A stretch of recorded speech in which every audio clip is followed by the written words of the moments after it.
میں ان کے در کا بھکاری ہوں، فضل مولا سے حسن فقیر کا جنت میں بستر ہوگا۔ الحمدللہ رب العالمین والصلاة والسلام علی خاتم النبیین، اما بعد فاعوذ باللہ من الشیطان الرجیم، بسم اللہ الرحمن الرحیم۔ الصلاة والسلام علیک یا رسول اللہ وعلی آلک واصحابک یا حبیب اللہ، الصلاة والسلام علیک یا نبی اللہ وعلی آلک واصحابک یا نور اللہ۔ ناظرین، دیکھ رہے ہیں آپ پروگرام کلام شہنشاہ سخن، حضرت مولانا حسن رضا خان رحمۃ اللہ علیہ کے مبارک کلاموں، آپ کی لکھی ہوئی نعتوں اور دیگر کلاموں کی تشریحات پر مشتمل یہ پروگرام ہے، اور اس پروگرام کے ذریعے ہم چاہتے ہیں کہ اپنے ویورز کو اعلیٰ حضرت امام احمد رضا خان رحمۃ اللہ علیہ کے چھوٹے بھائی مولانا حسن رضا کی تحریروں، بالخصوص آپ کے نعتوں سے ملنے والا پیغام عشق الہی، پیغام عشق مصطفی، پیغام عشق صحابہ، پیغام عشق اولیاء، یہ پہنچایا جائے۔ اور اسی کاوش کے ساتھ ہم کوشش کرتے ہیں آپ کو طرز میں بھی کلام سنائیں، اس کی مشکل الفاظ کی میننگ بھی بتائیں، اشعار کی تشریح بھی بیان کی جائے، اور الحمدللہ 50 سے زائد کلام اب تک ہو چکے ہیں، اور الحمدللہ ہمارے ناظرین سنتے ہیں، سمجھتے ہیں، پسند کرتے ہیں، اور یقیناً ان کلاموں کے ذریعے بھی ایک بڑا ہی اہم میسج عشق خداوندی، عشق مصطفی کا ہم حاصل کرتے ہیں۔ آج جو ناظرین ہمارا کلام ہے وہ گزشتہ سے پیوستہ ہے۔ جو ہم کلام سن رہے تھے، نہ کیوں آرائشیں کرتا خدا دنیا کے ساما میں، تمہیں دولہا بنا کر بھیجنا تھا بزم امکا میں، اسی کلام کے بقیہ 10 اشعار اختتامی یہ باقی ہیں۔ آج ہم انشاءاللہ الکریم ان کو سنیں گے، اور بڑے خوبصورت اور بڑے گہرے مطالب و معانی رکھنے والے یہ اشعار ہیں۔ میں سمجھتا ہوں اس کلام کا پہلا جو حصہ ہے، شروع کے 10 اشعار بڑے آسان تھے، اور آج کے پروگرام میں جو اشعار بیان ہوں گے وہ نسبتاً تھوڑے مشکل ہیں، تو توجہ کے ساتھ سمجھیں گے تو بڑی برکتیں ملیں گی۔ نبی رحمت صلی اللہ علیہ وآلہ وسلم کا فرمان عالی شان ہے، تم مجھ پر درود پڑھو، اللہ تم پر رحمت بھیجے گا، صلو علی الحبیب صلی اللہ علی محمد صلی اللہ علیہ وآلہ وسلم۔ آئیے ناظرین کرام، حسب معمول پہلے آپ کو چند اشعار طرز میں سناتے ہیں، پھر انشاءاللہ ان کی تشریح سنیں گے۔ صلو علی الحبیب صلی اللہ علی محمد صلی اللہ علیہ وآلہ وسلم۔ نہ کیوں آرائشیں کرتا خدا دنیا کے ساما میں، تمہیں دولہا بنا کر بھیجنا تھا بزم امکا میں، ہوا بدلی گھرے بلبلیں چہکی، ہوا بدلی گھرے بادل کھلے گل، بلبلیں چہکی، تم آئے یا بہار جاں فضا آئی گلستان میں، تم آئے یا جاں فضا آئی گلستان میں، کسی کو زندگی اپنی نہ ہوتی اس قدر میٹھی، کسی کو زندگی اپنی نہ ہوتی اس قدر میٹھی، مگر دھون تمہارے پاؤں کا ہے شیرائے جاں میں، مگر دھون تمہارے پاؤں کا ہے شیرائے جاں میں، اسے قسمت نے اس کے جیتے جی جنت میں پہنچایا، اسے قسمت نے اس کے جیتے جی جنت میں پہنچایا، جو دم لینے کو بیٹھا سایہ دیوار جانا میں، جو دم لینے کو بیٹھا سایہ دیوار جانا میں، کیا پروانوں کو بلبل نرالی شمع لائے تم، کیا پروانوں کو بلبل نرالی شمع لائے تم، گرے پڑتے تھے جو آتش پہ وہ پہنچے گلستان میں، گرے پڑتے تھے جو آتش پہ وہ پہنچے گلستان میں، نسیم طیبہ سے بھی شمع گل ہو جائے، لیکن یوں نسیم طیبہ سے بھی شمع گل ہو جائے، لیکن یوں کہ گلشن پھول جنت لہلا اٹھے چراغاں میں، کہ گلشن پھول جنت لہلا اٹھے چراغاں میں، نہ کیوں آرائشیں کرتا خدا دنیا کے سامان میں، تمہیں دولہا بنا کر بھیجنا تھا بزم امکان میں۔ آئیے ناظرین اب ان اشعار کو سمجھنے کی کوشش کرتے ہیں۔ صلو علی الحبیب صلی اللہ علی محمد صلی اللہ علیہ وسلم۔ جی مدنی چینل کے ناظرین، آپ نے 5 شعر طرز میں سماعت کی ہے۔ نہ کیوں آرائشیں کرتا خدا دنیا کے ساما میں، تمہیں دولہا بنا کر بھیجنا تھا بزم امکان میں۔ بڑا خوبصورت کلام ہم سن رہے ہیں۔ کہتے ہیں مولانا حسن رضا خان صاحب، ہوا بدلی گھرے بادل کھلے گل بلبلیں چہکی۔ 4 چیزیں، ہوا بدلی گھرے بادل کھلے گل بلبلیں چہکی۔ کب؟ یہ سب کب ہوا؟ ہوا بدلی، ہوا بدل گئی، بادل گھر گئے، گل کھل گئے، بلبلیں چہکنے لگی۔ یہ تب ہوا جب میرے محبوب صلی اللہ علیہ وآلہ وسلم دنیا میں تشریف لائے۔ تو کہہ رہے ہیں لگتا ہے یا رسول اللہ آپ تشریف نہیں لائے بلکہ بہار جاں فضا آ چکی ہے اس کائنات میں۔ تم آئے یا بہار جاں فضا آئی گلستان میں؟ آپ ہی گویا بہار جاں فضا ہیں کہ آپ نے جیسے ہی دنیا میں قدم رکھا تو جاں فضا بہار آ گئی۔ جاں فضا کہتے ہیں جو جان کو، جو روح کو، جو جسم کو طاقت بخشے، تقویت بخشے اور فرحت عطا کرے، وہ بہار جاں فضا بن کر یا رسول اللہ آپ آئے۔ تم آئے یا بہار جاں فضا آئی اس کائنات میں، اس گلستان میں۔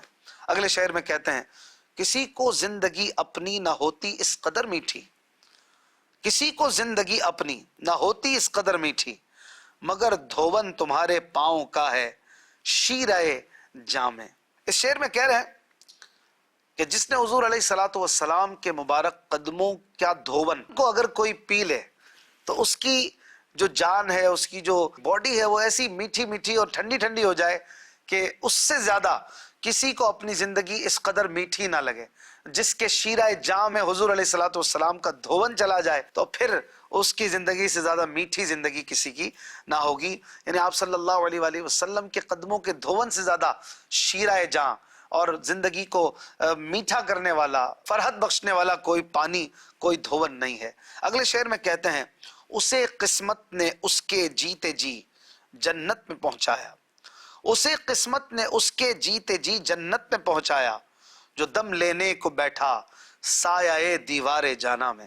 کیا خوب شعر ہے کہ اس کی قسمت نے اسے زندگی میں ہی جنت عطا کر دی۔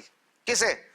وہ جو حضور علیہ الصلوۃ والسلام کے در پہ پہنچا اور آپ صلی اللہ علیہ وآلہ وسلم نے خود ہی فرمایا ہے کہ ما بین بیتی و منبری روضۃ من ریاض الجنہ، میرے گھر اور ممبر کے درمیان کا جو حصہ ہے وہ جنت کی کیاریوں میں سے ایک کیاری ہے، جنت کے باغوں میں سے ایک باغ ہے۔ تو جو حضور علیہ الصلوۃ والسلام کے مبارک روضے کی دیوار کے سائے میں بیٹھا تو گویا وہ جنت میں پہنچ گیا، اور اس کی زندگی اور اس کی قسمت نے اسے زندگی ہی میں جنت میں پہنچا دیا۔ دم لینے کو بیٹھنا یعنی سانس لینے کو بیٹھنا، تھوڑی دیر کے لیے بیٹھا وہ جنت میں پہنچ گیا، پھر اپنے کام سے چلا گیا، پھر واپس آ کے جنت میں بیٹھ جائے۔ تو یہ غلام کو حاصل ہے، یہ بات لوگ کرتے ہیں ایسے، جاتے ہیں پھر آتے ہیں، جاتے ہیں پھر آتے ہیں۔ یہ محبوب علیہ الصلوۃ والسلام کا صدقہ ہے کہ روضۃ الجنہ میں اس طرح سے حاضریاں ملتی ہیں، اور یہ غلام، یہ گناہگار غلام جنت کی سیریں کرتے ہیں۔ سبحان اللہ۔ اگلے شعر میں کہتے ہیں، کیا پروانوں کو بلبل نرالی شمع لائے تم، کیا پروانوں کو بلبل نرالی شمع لائے تم، گرے پڑتے تھے جو آتش پہ وہ پہنچے گلستہ میں۔ یا رسول اللہ صلی اللہ علیہ وآلہ وسلم، آپ نے پروانوں کو بلبل بنا دیا۔ پروانہ وہ ہوتا ہے جو آگ کے گرد گھومتا ہے اور جان دے دیتا ہے، مر جاتا ہے، اور بلبل وہ ہوتا ہے جو پھول کا دیوانہ ہوتا ہے۔ دو پرندے ہیں، ایک آگ کا دیوانہ، ایک پھول کا دیوانہ، کون سا اچھا ہے؟ آپ کہیں گے پھول والا ہی اچھا ہے۔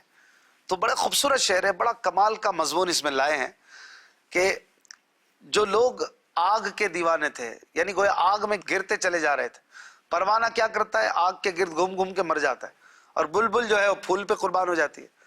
تو لوگ اللہ اور رسول کی نافرمانیاں، شرک اور کفر کے معاملات میں پڑے ہوئے تھے، لیکن جب حضور علیہ الصلوۃ والسلام تشریف لائے تو آپ نے پروانوں کو جو آگ میں گر رہے تھے انہیں بلبل بنا دیا، انہیں پھول کا دیوانہ بنا دیا۔ کیا پروانوں کو بلبل، پہلے وہ آگ میں گر رہے تھے، اب پھول کے دیوانے ہو گئے۔ اب پھول کون سا؟ ایک تو پھول حضور علیہ الصلوۃ والسلام خود ہے، یہ پھول بھی مل گیا صحابہ کو اور ان کے صدقے ہم غلاموں کو، سب کی بات ہو رہی ہے۔ اور ایک پھول وہ جو انشاءاللہ حضور علیہ الصلوۃ والسلام کے صدقے ملیں گے جنت میں، جناح میں چمن، چمن میں سمن، سمن میں پھبن، پھبن میں دلہن، تو یہ سب حضور علیہ الصلوۃ والسلام کے صدقے ملے گا۔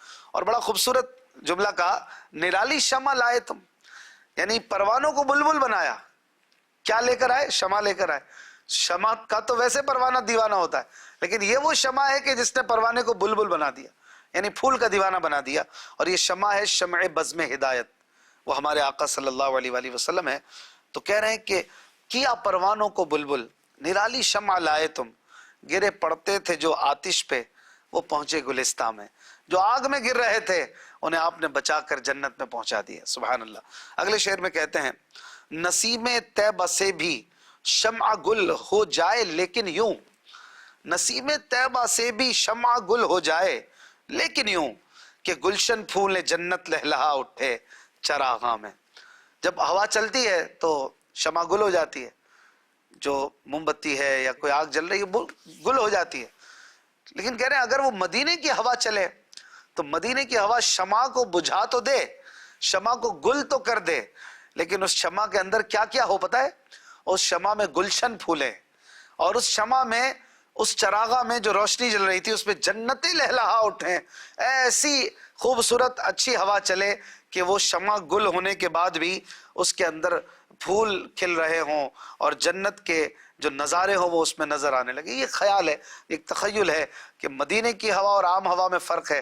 عام ہوا جو ہے وہ شمع کو گل کر کے یوں کہیے کہ لوگوں کا کام خراب کرتی ہے اور لوگوں کو پریشانی ہوتی ہے، لیکن اگر مدینے کی ہوا شمع کو گل کرے تو پھر وہاں پر کام خراب نہیں ہوتا بلکہ گلشن پھولتے ہیں اور جنتیں لہلہا اٹھتی ہیں۔ آئیے مزید بقیہ 5 اشعار اس کلام کے آپ کو طرز میں سنائیں، پھر انشاءاللہ ان کی وضاحت سنیں گے۔ صلو علی الحبیب صلی اللہ علی محمد صلی اللہ علیہ وسلم۔ نہ کیوں آرائشیں کرتا خدا دنیا کے ساما میں، تمہیں دولہا بنا کر بھیجنا تھا بزم امکان میں، اگر دودھ چراغ بزم شخ چھو جائے کاجل سے، اگر دودھ چراغ بزم شخ چھو جائے کاجل سے شب قدر تجلی کا ہو سرما چشم خوباں میں شب قدر تجلی کا ہو سرما چشم خوباں میں کرم فرمائے گر باغ مدینہ کی ہوا کچھ بھی کرم فرمائے گر باغ مدینہ کی ہوا کچھ بھی گلے جنت نکل آئے ابھی سروے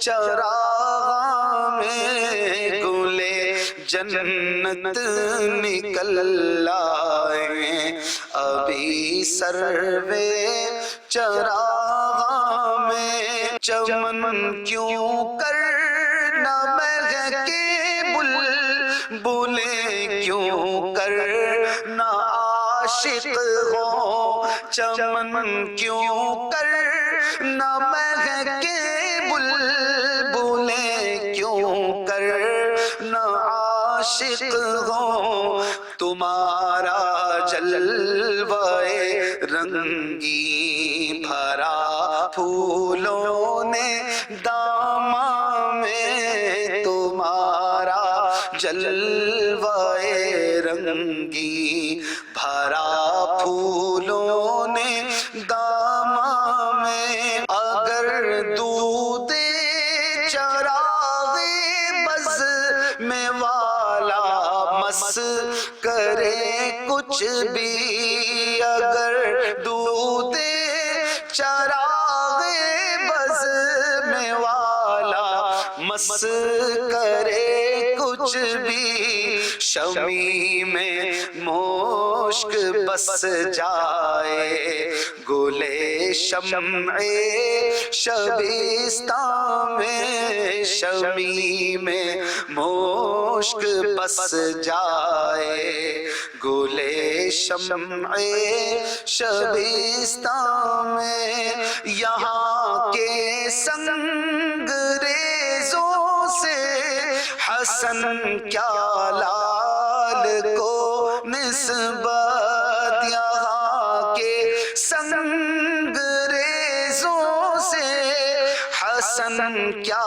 لال کو نسبت یہ ان کی راہ گزر میں ہے وہ پتھر ہیں بدخشاں میں یہ ان کی راہ گزر میں ہے وہ پتھر ہیں بدخشاں میں نہ کیوں آرائشیں کرتا خدا دنیا کے سامان میں تمہیں دولہا بنا کر بھیجنا تھا بزم امکان میں۔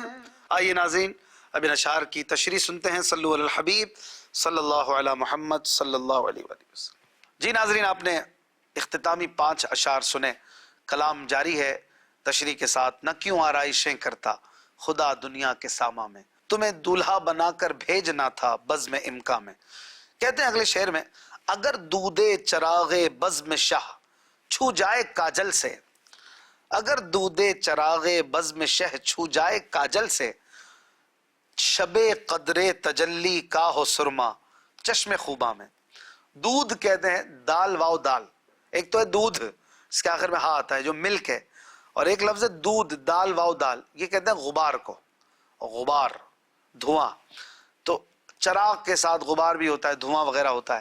تو کہہ رہے ہیں کہ اگر حضور علیہ السلام کے محفل کا چراغ، اس کا کچھ دھواں کسی کاجل سے چھو جائے اور کسی کاجل میں اس کا دھواں شامل ہو جائے، تو اس کاجل کو اگر کوئی آنکھ میں لگائے تو اس کی آنکھوں میں شب قدر کی تجلیاں جو ہے وہ نمودار ہو جائیں۔ شب قدر تجلی کا ہو سرما چشم خوبہ میں، اس اچھے آدمی کے جس نے یہ خوبصورت سا سرما اور یہ کاجل لگایا ہو، اس کی آنکھوں میں شب قدر کی تجلیاں جو ہیں وہ روشن ہو جائیں، کیونکہ اس کاجل اور سرمے میں میرے محبوب کے بزم کے چراغ کا دھواں شامل ہو گیا ہے۔ کیا بات ہے، سبحان اللہ۔ اگلے شعر میں کہتے ہیں، کرم فرمائے گر باغ مدینہ کی ہوا کچھ بھی، کرم فرمائے گر باغ مدینہ کی ہوا کچھ بھی، گلے جنت نکل آئیں ابھی سروے چراغاں میں۔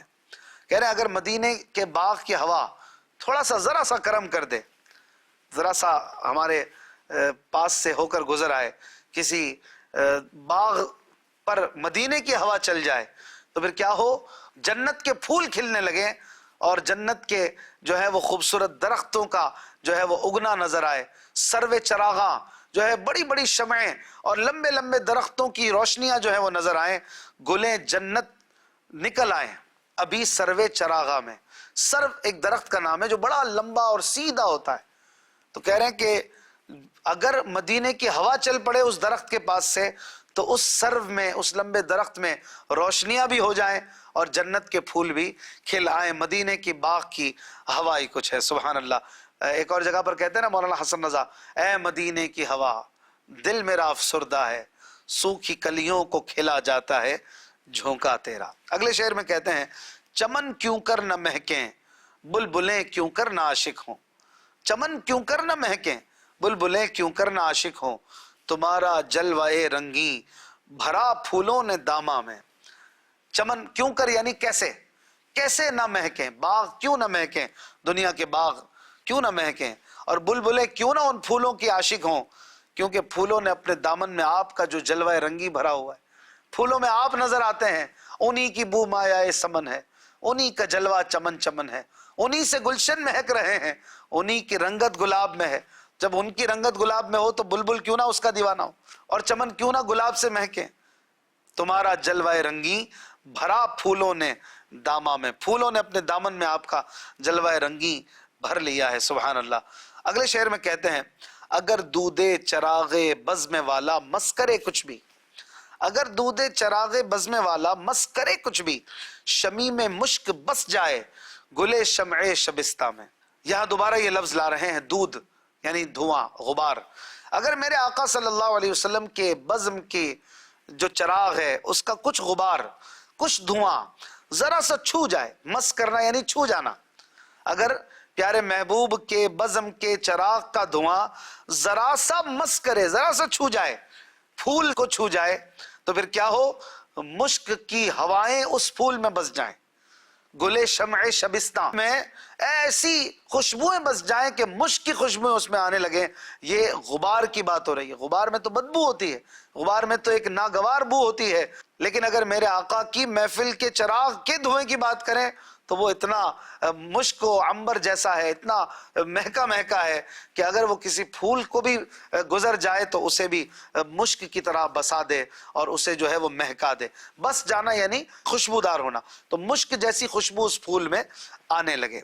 آخری شعر مقطع کہتے ہیں، یہاں کے سنگ ریزوں سے حسن کیا لعل کو نسبت، یہاں کے سنگ ریزوں سے حسن کیا لعل کو نسبت، یہ ان کی راہ گزر میں ہیں، وہ پتھر ہیں بدخشاں میں۔ بدخشاں ایک علاقے کا نام ہے جہاں کے لعل، جہاں کے ہیرے بڑے مشہور ہیں اور وہاں کے ہیروں کی بڑی قیمت لگتی ہے دنیا میں۔ تو کہہ رہے ہیں کہ اگر ان ہیروں سے مدینے کے عام پتھروں کا کوئی موازنہ کیا جائے تو مدینے کے عام پتھر جو سنگ ریزیں ہیں، جو ٹوٹے پھوٹے جو پتھر ہے، یہ سنگ ریزوں کا بھی ان ہیروں سے کوئی مقابلہ نہیں ہے، کیونکہ یہ حضور علیہ الصلوۃ والسلام کے قدموں میں بچھے ہوئے ہیں، یہ طیبہ کی گلیوں میں پڑے ہیں، یہ ان کی راہ گزر میں ہیں، یہ پیارے محبوب کے راہ گزر میں ہیں، ان کے راستے میں پڑے ہیں۔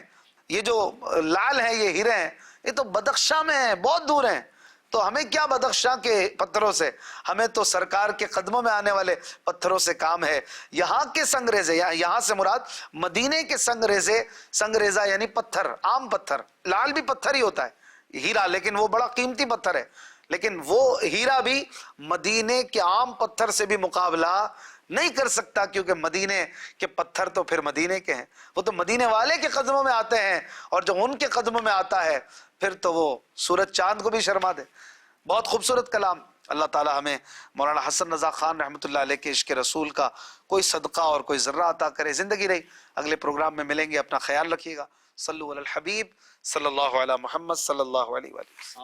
آسیوں کو در تمہارا مل گیا، بے ٹھکانوں کو ٹھکانہ مل